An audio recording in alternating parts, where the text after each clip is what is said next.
Did you do this one too? I was here for the opening of this part. In fact, at the time, I was on the board of directors of MGM that made the deal. And so I was here in a dual capacity, and then, of course, I was there at the opening in Disneyland 38 years ago. It was sad that Walt didn't really get to see this come true, isn't it?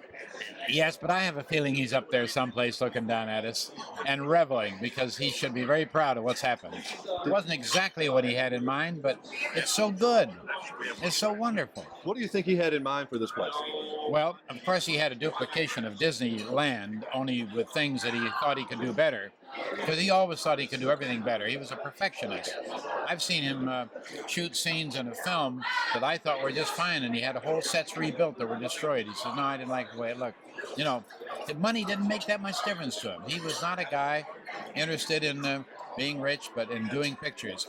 And his original idea outside of Disney World was to have Epcot be like a permanent World's Fair, where the workmen were there. And it wasn't a place like a show place, as much as a actual reproduction of an international marketplace. Well, it is that in a sense. And they're now going to build some other places like it around in some of the other areas.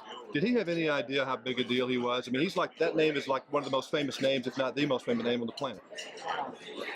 He knew that he was important, but you never would know it by his attitude. One time I was sitting with him on a porch in his home down in Palm Springs, and his wife was looking at a show business character in the newspapers, and she turned to him and she says, well, why don't we have all the things that this man has? I won't mention his name. Rolls Royces and yachts. She wasn't unaware of what they had. He said, well, why don't you come out and look at the studio sometime and see what we have? He was a very, he never went to cocktail parties unless he had something specific to see. He wasn't a socializer.